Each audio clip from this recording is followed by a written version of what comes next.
What would you do if your entire village was on the brink of destruction? A curse so powerful it withered the earth, drained the rivers, and took away all hope.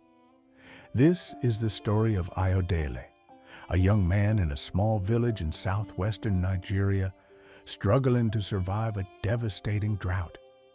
The sun beats down relentlessly, and the once thriving village is now a shadow of its former self. The earth is cracked, the crops are withered, and the river that once provided life to the land is reduced to a mere trickle. There is only one chance to save the village, but the price is unimaginable. In desperation, Ayodele turns to an ancient legend, Aje, a powerful and feared witch, said to control the rains themselves. She is a being of both terror and awe, known to demand steep sacrifices in exchange for her power. Ayodele knows the stories. The elders have warned him about Aje. The price for seeking her help is often more than anyone can bear. But with his village on the edge of ruin, Ayodele ventures deep into the forest to find her. He walks for hours, the forest closing in around him, the air growing heavy with mystery. Then, just as his hope begins to fade, he sees her. A dark figure stands beneath an ancient tree, her eyes glowing with an eerie light. Aje, the witch, the keeper of the rains. Her presence is both mesmerizing and terrifying. Ayodele approaches, his heart pounding in his chest. Without a word, she speaks first. Her voice is smooth and chilling as the night. "You seek the rains, young man. Tell me, what will you offer in exchange for what you desire?"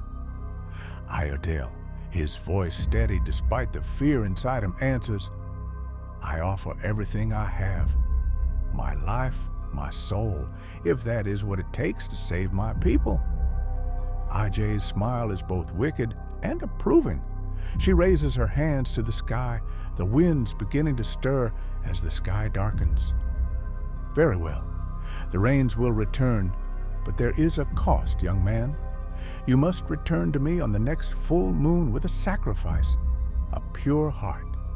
It must be someone close to you." Ayodele, though shaken by her words, agrees to the deal. Desperation clouds his judgment. He does not understand the true meaning of what he has agreed to. And as the sky above begins to roar with thunder, the first drops of rain begin to fall. The rains come, and the land begins to heal. The crops grow once more, and the village rejoices. The villagers are unaware of the price that has been paid, unaware of the darkness that looms over them. Ayodele returns home, but his heart is heavy. The laughter and cheers of the villagers feel like a weight on his chest. How can he smile when he knows what he has promised? The deal he made with Aje haunts him, and as the days pass, the burden of his choice grows heavier. Ayodele is torn. The village is saved, but what will it cost him? His younger sister Sade? His childhood friend Olu? The clock ticks, and the next full moon approaches. He knows he must keep his word, but who will he sacrifice? The full moon rises, casting an eerie glow over the land. Ayodele, unable to bear the weight of his decision any longer, heads back into the forest, his mind clouded with fear and guilt. He knows what is expected of him, but he cannot bring himself to sacrifice the ones he loves. As he reaches the dark clearing where Aje waits, the air is thick with tension. She stands beneath the tree, her eyes glowing as she watches him approach. "You have returned. Now, what will you offer me?" Ayodele, his voice trembling, replies, "I offer myself, Aje. Take me instead. The rains have come, but I cannot bear the thought of sacrificing anyone I love. Take me and let the village live in peace." Aje's eyes gleam with dark satisfaction. "So be it," she whispers. Ajay's dark magic begins to take hold.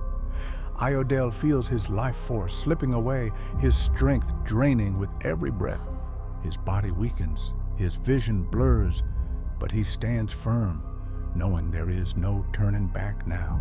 As Iodela's spirit leaves his body, the earth cracks open. The wind howls, and the rain ceases.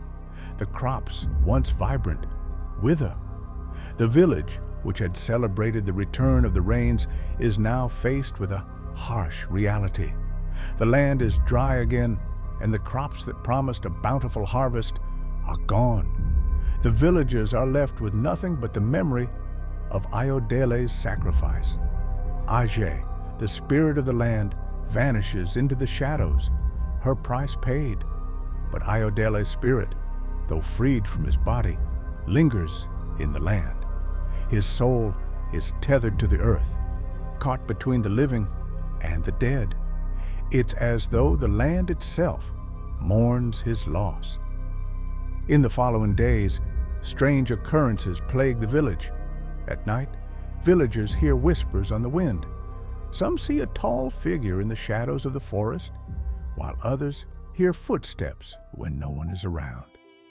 It is Iodele's restless spirit, unable to find peace, bound to the land he tried to save. Sade, Iodele's younger sister, feels the weight of the curse. She knows that she must find a way to free her brother's soul. Seeking guidance, she turns once again to the village elders. Baba Ayo, the oldest of the elders, speaks with grave concern.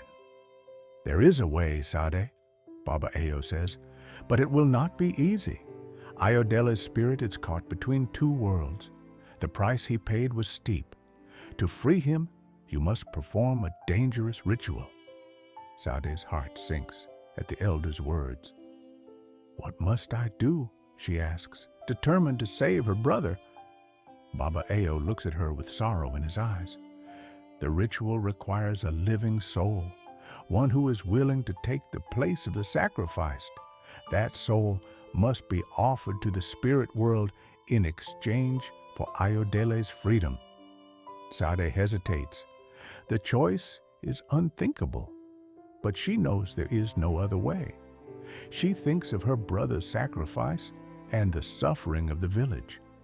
"I will do it," she says firmly. "I will save Iodele." That night, Sade prepares for the ritual. She gathers a sacred dagger, a bowl of water from the river, and herbs to call upon the spirits. She heads into the forest, heart heavy with the burden of her decision. In the clearing, Iodele's spirit appears to her, his form translucent, his eyes filled with sorrow. "Sad," he whispers, "you cannot do this. The price is too high. I do not want you to suffer." Sade steps forward, tears in her eyes. "I will suffer if it means bringing you peace. I cannot stand to see the village suffer anymore." Iodele's form flickers, and he sighs. "If you must, then let me go. Let me rest." Sade cuts her palm, letting her blood drip into the bowl. The herbs burn, sending thick smoke into the air. The ground trembles, and the wind howls as the ritual reaches its climax. But Sade holds firm, knowing the fate of her brother and the village rests in her hands. The light grows brighter, and Iodele's spirit begins to fade, his form peaceful at last. The ground stops trembling, and the wind calms. The rain begins to fall gently, soaking the dry earth. The river flows once more, pure and clear. The crops in the village sprout, vibrant and green. Iodele's spirit appears one final time, a gentle smile on his face. "Thank you, Sade. You have freed me. The land will thrive again." With those final words, he fades into the wind, his soul at peace. The village, though forever changed, begins to heal. The curse has been lifted, and the land is restored. The memory of Iodele's sacrifice will live on in the hearts of the villagers. They gather to celebrate the return of the rains and the bountiful harvest. but in quiet moments, they can still hear the faint echo of Ayodele's voice on the wind, a reminder of the price that was paid. Sade, now the village's new guardian, stands in the clearing where her brother made his sacrifice. The rain has stopped, but the earth has changed. She whispers into the wind, "I will always remember you, Ayodele. Your sacrifice will not be forgotten.